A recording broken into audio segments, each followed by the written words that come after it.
What is up, everybody? It is Christmas Eve. That's right. Tonight is the big night. That's right. I keep rhyming. Santa Claus is gearing up to travel the world to deliver over 5 billion presents across 7 continents, altering time zones, different weather conditions. Grinch, I hope you'll be staying down here in the whiskey room tonight and trying not to ruin anyone's Christmas. Yes, tonight I will be wrapping many gifts and also drinking all your whiskey in preparation of my heart growing 3 times its size. So when does that happen? Does that happen right on Christmas Eve, or does it happen on Christmas Day? Tonight at midnight, when Christmas Day arrives, I will be a much different Grinch. Okay, so a little more insight into how the Grinch's heart works and grows 3 times its size. So does that mean you got me a gift? Yes, I did. And I think you will love it, pork chop. So just so we're clear, it's an actual gift. You didn't get me like a bag of pork chops, did you? That was my initial idea, but no. Well, just so you know, I also got you a gift. Okay, I may have to take the pork chops back. Well, with all that said, it's time to get to Q&A day 2 with the Grinch. So Grinch, you ready? Bring it on, spaghetti pants. All right, first question comes in from John Legalbo, 5567. He says, question for the Grinch. Do you know where I could find a good arsenic sauce? I've never seen in my area, and the secondary market is outrageous. Yes, great question, John. That's because arsenic sauce is an old Grinch family recipe. It can never, ever be duplicated. So besides arsenic, can you give us any other clues as to what's in it? Like, is there whiskey in it? Well, the main components are arsenic, of course, black licorice, pickle juice, a hint of anchovy, heavy cream, and yes, a little bit of whiskey. Well, what kind of whiskey do you normally use in it? No, it's that one with the horsey on the top. All right, we're just gonna leave that there. Next question comes from Raging Irishman 6969. Question for the Grinch. Mrs. Irishman wants to know what the Grinch eats for Christmas dinner.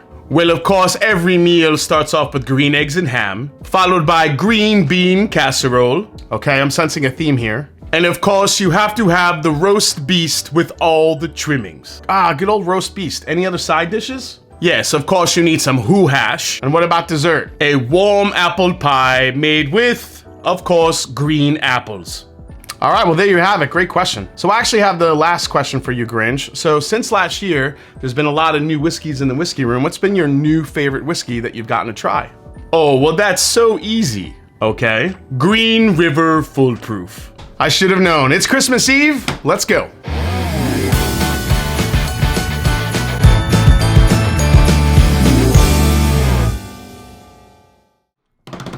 What's up, folks? I'm Jason C, and welcome back to the Master and Drum. Like the video, subscribe to the channel, and help me keep climbing to 100,000 subscribers here into 2025. Appreciate it. It is Christmas Eve. We have another brand new sample here. And as you guys know, I've been opening up these blind samples sent to me from my patrons, nosing them, tasting them, trying to figure out the proof point, the age, what it is, and what ultimately I would pay for the whiskey. Then we find out what the sample actually is, how much it costs, and see how close I got. So today's sample comes from Mr. Paul Madden.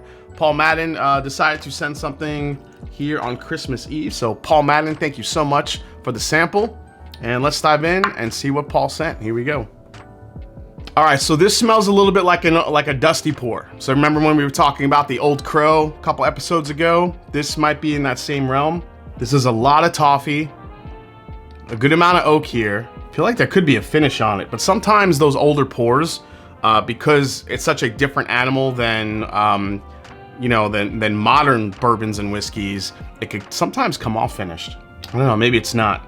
We'll figure that out on the taste here, but I love the nose on it. It's actually pretty fruit forward. Yeah, I'm literally getting like strawberry in here, a little bit of bright red raspberry.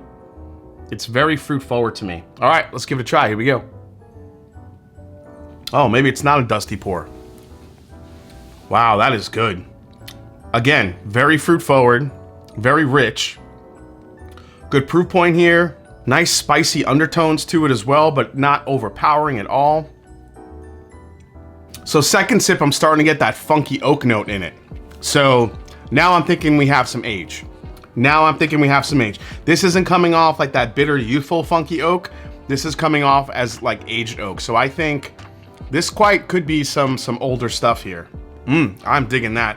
Not only does it have like this really ongoing like rich, dense, kind of oaky finish to it, but it's very fruit forward as well. That's pretty fantastic. I feel like it's also coming in at a lower proof point. I don't think it's a super high proof here. There's this really beautiful combination of toffee, strawberry, vanilla, a little bit of caramel, that nice oak, that beautiful oak finish on the back end here, all kind of coming together. It really kind of offers a beautiful balance here. Very similar to what I found when we tried that old George T stack from 2012. So maybe it is something pretty high age. All right, let me do one more sip. Let me do one more sip and then we'll do our guesses. I do think this is a bourbon. I'm gonna stick with bourbon. Proof on this one, I don't think it's crazy high, but it's giving me this really amazing finish on it, so I'm just not sure which way to go. Is it a higher proof? Is it a lesser proof? I mean, this could be like a 95 proof, 98 proof bourbon. So for the sake of argument and trying to go back and forth, I'm gonna say 100 proof maybe. Age, I think there's some age here. I think we're looking at something 12 to 15 years old. Is it finished? I don't think it's finished. I just think it's a really beautifully well-aged older whiskey. And how much would I pay for this? I'd probably pay up to like $150 for this bottle. It's good. It's got a lot of depth of flavor, great spice. The finish is incredible. You know, I think some of my viewers know me and they know I love a long finish, and I think maybe that's what Paul was going for. So let's find out what it is. Christmas Eve sample. All right, we might have another photo here, I think. Photo. This makes so much sense. Okay. All right, so I was pretty close on a lot of the guesses. However, what it is, I am way off. So, this is the Abraham Bowman. Look at that. Abraham Bowman Virginia Whiskey Limited Edition. All right. Age. I said it was, what, 12 to 15? This is 12 years old. This is 12 years old. Proof, I guessed, let's go with 100 proof. It's 100 proof on the dot. Nailed it. Now brand, Abraham Bowman Limited Edition Oak Series. This is, again, this is Paul probably knowing me really well. He knows I love French oak. This is a French oak finish.